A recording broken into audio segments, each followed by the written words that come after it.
Hello and welcome back to Poison Break, Toxic Tales at Work. Have you ever had a toxic manager who was so obsessed with control that they tried to spy on your calendar in the middle of a meeting?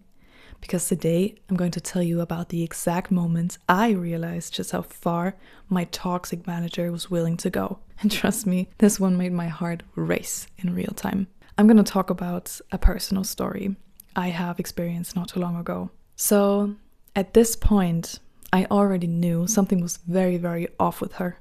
Actually, several of us on the team had started quietly documenting things. Patterns, incidents, conversations. Because the red flags, they were flagging, and there was already history. My predecessor, who I'm still in touch with today, had not left the company peacefully, let's just put it that way. But of course, officially, everything was always framed as totally fine. You know, the corporate version of reality, especially when there's toxic bullshit going on. So one day, I had scheduled a meeting with the person responsible for equal opportunities in the company. And important context at this point, she already knew what was going on in that department. And I very deliberately marked the meeting as private in Outlook because boundaries, I thought. And, I didn't want her to see because it's just nothing that she should see. And the person who already knew about all of this and who set up the meeting with me, she didn't really think about it and then sent me the appointment because she didn't know how much or how bad she was actually controlling me or even spying on me. That's really crazy. So out of nowhere, during one regular meeting, my team lead suddenly goes, "Oh, I saw you have a private appointment in your calendar." And internally I was like, "Excuse me?" She immediately started questioning me, like, "Why is it private? It's outside co-working hours. You do realize you have to deduct that from your time account, right?" And the way she said it, it wasn't curiosity, it was interrogation. I remember feeling completely cornered in that moment. My brain was scrambling because I had not expected this at all. So I just stayed very neutral and said something like, "Yeah, I'm aware, but I'm not actually leaving the office. It's just marked as private." And you could literally see the frustration on her face and the anger because I wasn't giving her anything, Mind you, I grew up with a narcissistic father, so I knew what she was doing.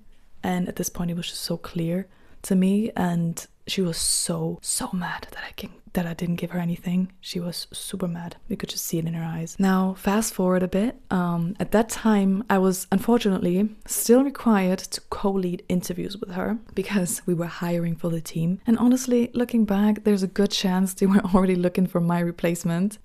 So that's super crazy. But I still had to lead interviews with her. She did things like, she told me that she's going to lead the interviews and I don't really have to do much. And then on the same day the interview happened, she said, "Oh yeah, by the way, I thought that you should lead the interview now," like 2 minutes before the interview started. But anyway, back to the situation. So we are in this online interview with a candidate. Everything is going smoothly, everything's fine. The candidate was performing pretty well, and that's when she makes her move. So at the end of the interview, she suddenly says, "Great, let's schedule the second round right away." Then she turns to me and says my name. "Can you check your calendar and see when you're available?" And in that second, I knew what she was trying to do because remember, she couldn't see what that private appointment was, but I could, and I had my laptop open, and I immediately knew what she was trying to do. My heart started racing immediately. That moment when your body reacts faster than your brain, I was hot. I was so cornered. I felt so cornered. And I could literally feel she was trying to catch me slipping. And I swear you could cut the air in that room. It was crazy. So instead of opening my calendar, I had to improvise, I turned to the candidate and said, "You know what? Why don't you tell us what works for you?" The candidate suggests a time. And my manager, she was clearly annoyed by this. She goes again, yeah, but can you just quickly check your calendar to me? And at this point, she actually started reaching toward my laptop. And like physically, I was this close. I swear I was this close to saying something I probably would have regretted, or it would have escalated in some way. And it wouldn't have turned out professionally, you know. But honestly, at this point, nothing was professional anymore. Anyway, instead of flipping out, because that's what I wanted to do actually, because it was so, I couldn't believe what happened. I stayed calm. I stayed very calm and said, as calm as I could, you know, because my heart was racing. I said, I actually know from memory that I'm available then. So all good, you know, I'll go ahead and send the calendar invite. And then very deliberately, I closed my laptop. I just closed it. So there was no chance anymore. I swear, you should have seen her face. She was cooking on the inside. I was proud of myself, but I was still in a panic mode kind of. So my heart was still pounding so hard, and I just felt watched, monitored, completely on edge. And it was one of those moments where you realize this is not normal workplace behavior. This is control. And the crazy thing is, I was being watched and controlled and monitored by her flying monkeys as well. It wasn't just her. It was from all kinds of different sides and corners. People were watching me, and it was just, you were feeling like you are going crazy. But I was not. I was seeing everything for what it was. And it wasn't just me that was being watched, but I was definitely one of the main targets. So I was being watched constantly. It was insane. It was absolutely insane. If you are listening to this and thinking, wow, this feels familiar, first of all, you're not crazy. And second of all, start documenting. I mentioned this in one of my other episodes, and it is super important because, you know, at the end of the day, you're being manipulated in some way, and it's super important to just write the things down so that you don't forget them, because when you're being manipulated, you are very likely to forget stuff. And there's so much happening, so many little things happening that don't seem that big in a moment where you're like, oh, so many things happened already, that you might forget that. It's super important information for, you know, what's happening later. So I would not change a thing, you know. I stood up for myself. I stayed as strong as I could. I had to. These situations are forcing you. It's something you learn, like you get so strong. That's why I also make this podcast, because I want this bullshit to either stop, or at least for people to realize we can stand up for ourselves and we can fight those managers and upper, like, leaders.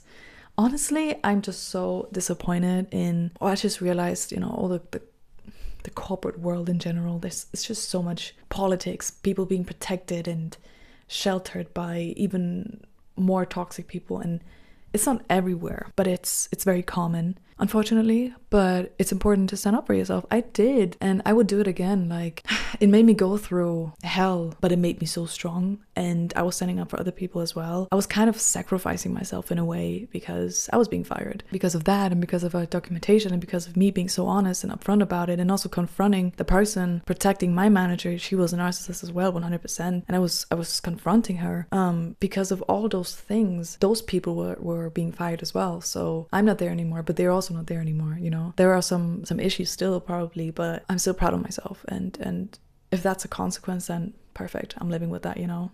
I'm in a new job now, and it's just, life goes on. It's just important for me to help people out there, and you're not alone. Just know that you are not alone. It's unfortunately so common, and you just need to find ways to deal with it, and I would always fight against it, if I'm honest with you. Sometimes it's better to leave right away. Should I have done that? Maybe, but at that time, it was just, we were all sticking together, and I was also fighting for other people. So at that time, it wasn't really an option for me. It just happened the way it happened, and it just happened within a few months. So what I also wanted to mention at the end about this particular experience that I had, this particular situation that happened, it's actually a classic tactic of a very toxic or narcissistic manager. She used pressure in public. She was creating uncertainty.